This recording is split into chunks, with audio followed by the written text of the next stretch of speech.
Day one of Ramadan as a solo Muslim traveler, and I'm starting in Kuala Lumpur, Malaysia. I've always wondered what Ramadan is like in different countries around the world, and everyone kept telling me KL is one of the best places to experience it, so I had to see it for myself. For my first day, I visited Jamek Masjid, the oldest mosque in the city, built in... Mungkin tuh salah satu culture shock orang Indonesia yang ke Malaysia saat bulan Ramadan adalah di Malaysia itu Muslim saat Ramadan gak boleh makan siang di tempat umum atau publik, termasuk di restoran. Kenapa culture shock? Karena di Indonesia itu boleh-boleh aja. Misalnya Day 6 of Ramadan as a solo Muslim traveler. Today I wanted to experience Ramadan life in a Malaysian village, so I headed to Kampong Laut, home to what's said to be the oldest mosque in all of Malaysia. Some say this mosque was built as early as the 1300s, and what's truly mind-blowing is it's entirely wooden and not a single nail was used in its construction.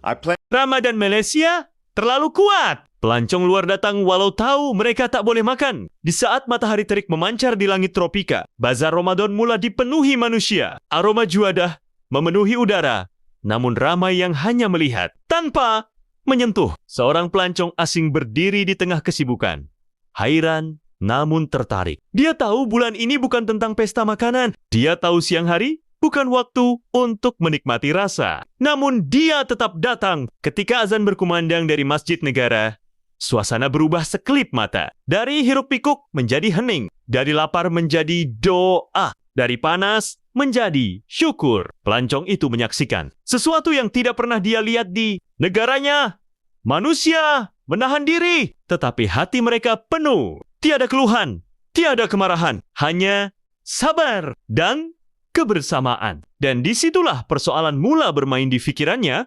Apakah sebenarnya kekuatan Ramadan di Malaysia sehingga mampu menarik mereka datang, walau tahu siangnya penuh? Ramadan as a solo Muslim traveler, and I'm starting in Kuala Lumpur, Malaysia. I've always wondered what Ramadan is like in different countries around the world, and everyone kept telling me KL is one of the best places to experience it, so I had to see it for myself. For my first day, I visited Jamek Masjid, the oldest mosque in the city, built in 1909. The architecture is stunning, but what stands out is the community. In Malaysia, every mosque offers free iftar, and people from all walks of life come together to break their fast. Just a 2-minute walk away is Merdeka Square, and this place gets packed. Families, groups of friends, even solo travelers like me, everyone sets up on the grass, grabbing food from the street vendors and waiting for Maghrib. While waiting around, I asked some locals, what does Ramadan mean to you? It's mean everything for me, man.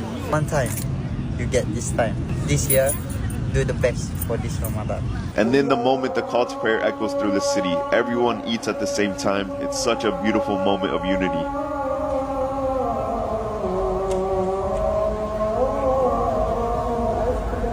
At night, the whole area transforms. The mosque glows, the river lights up, and the atmosphere is just unreal. This Ramadan, I'm challenging myself to pray in a different mosque every night around different countries. And starting in KL's oldest mosque felt like the perfect beginning. I can already tell Ramadan as a traveler is going to be something special. Can't wait to take you along for day 2.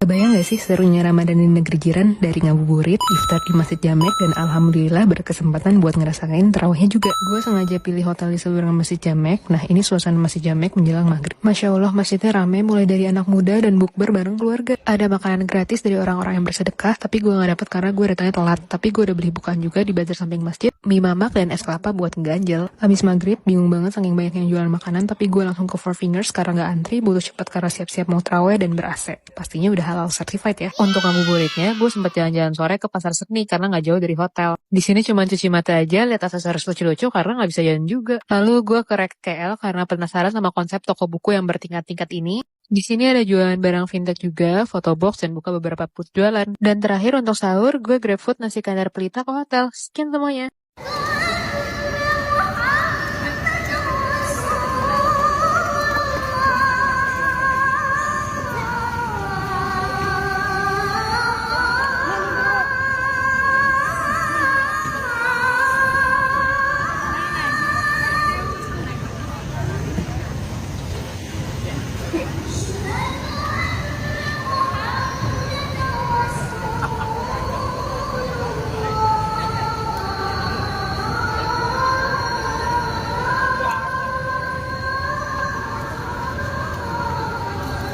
How are you finding Malaysia? It's very warm, but it's a great place to spend Ramadan. The bazaars, we don't have anything like it in Minnesota. Incredible environment just surrounded by Muslims, surrounded by halal food.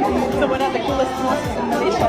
Putra Mosque, of course. Okay. I really love Al Hussein Mosque in Kuala Lumpur. Wow, you made up to there. Yeah. And also the one in Alor Sata, Zahir Mosque. Wow. Girl, you're doing amazing. You've been to so many mosques. Day 6 of Ramadan as a solo Muslim traveler. Today I wanted to experience Ramadan life in a Malaysian village, so I headed to Kampong Laut, home to what's said to be the oldest mosque in all of Malaysia. Some say this mosque was built as early as the 1300s, and what's truly mind-blowing is it's entirely wooden and not a single nail was used in its construction. I plan to have iftar here, but on Fridays the locals break their fast at another masjid nearby in this village. I arrived at the mosque knowing no one, and honestly they had probably never seen an outsider visit their mosque before, but the second I walked in they greeted me with open arms, welcoming me in and telling me to sit down for iftar. I got to try a traditional kampong meal. So this is called nasi minyak, normal village iftar, but I'm sure you're gonna enjoy this. Breaking my fast was syrup bandung, a sweet rose syrup drink, and ending with yellow watermelon. Something I've never had before. After iftar, I stayed for Tarawih, and it was beautiful seeing the entire village come together. They fill the mosque like this every single night. I also got a recommendation to visit another mosque in a nearby village, and what I saw blew my mind. I couldn't believe a mosque this beautiful existed in some random Malaysian village. I've never seen anything like it before. And since this was my last night in Malaysia, I had to participate in Kelantan's Ramadan tradition, More, also known as eating after Tarawih. And here everyone eats chole, a mix of seafood or meat dipped in a rich flavorful gravy. It's the most popular Ramadan snack, and after trying it, I get why they eat it every night. But Ramadan in Malaysia has truly been the best Ramadan experience of my life. But for now, stay tuned for day 7 of Ramadan. So today I had a guy come up to me at the mosque. He's also a traveler, doesn't really post any content, but he was super shocked to see me. He's like, the only reason I'm in Malaysia is because of you. I was like, what do you mean? He's like, I watched all of your YouTube videos, saw all the videos of you saying great things about Malaysia, and decided to do Ramadan here. And he said it's been the best Ramadan of his life. So when I say great things about Malaysia, I truly mean it, man. I think this is the best place to spend Ramadan, and it's been amazing so far. So definitely come experience it once in your life. It is worth it. It's so peaceful, such great vibes. People are so nice, so welcoming. Shout out Malaysia, man. We got a couple more days. Stay tuned for the next videos.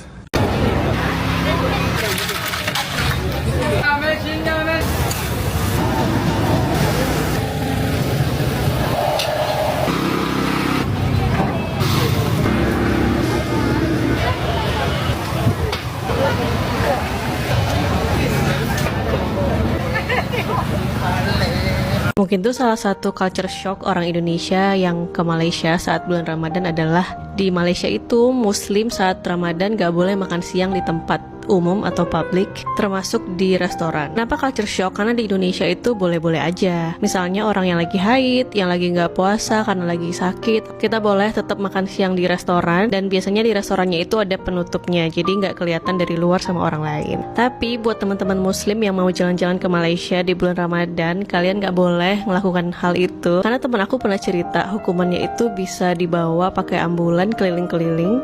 Jadi Muslim hanya boleh makan di restoran kalau udah jam berbuka puasa. Jadi kalau kamu lagi nggak puasa dan mau makan siang, harus makan di hotel atau di rumah ya guys, jangan di tempat umum. Ramadan di Malaysia bukan sekadar musim ibadah, ia adalah pengalaman jiwa. Di sini, pelancong luar melihat bagaimana sebuah negara yang berbilang kaum mampu bergerak dalam satu irama yang sama. Mereka melihat restoran, menghormati waktu, rakan sekerja saling memahami, jiran berlainan agama, turut menjaga sensitivitas. Inilah kekuatan sebenar yang mereka cari. Bukan makanan, bukan kemeriahan semata-mata, tetapi rasa kebersamaan yang sukar diterjemahkan dengan kata-kata. Apabila waktu berbuka tiba, meja-meja panjang dipenuhi senyuman, kurma dihulur dengan kasih, air diberi dengan doa. Dan pelancong itu akhirnya mengerti, lapar itu sementara, tetapi nilai sabar dan hormat itu kekal selamanya. Ramadan Malaysia terlalu kuat, bukan karena kemegahannya, tetapi karena hatinya. Karena disinilah mereka belajar bahwa menahan diri bukan kelemahan, tetapi kekuatan. Bahwa memberi ketika kurang adalah kemuliaan. Bahwa dalam diamnya puasa ada gema kemanusiaan yang begitu lantang. Dan mungkin itulah sebabnya Mereka datang untuk merasai sesuatu yang jarang ditemui di tempat lain. Ketenangan yang lahir daripada disiplin dan kasih sayang. Inilah kisah Malaysia. Warna Malaysia, merangkai cerita, mewarnai Malaysia. Setiap warna, satu kisah Malaysia. Warna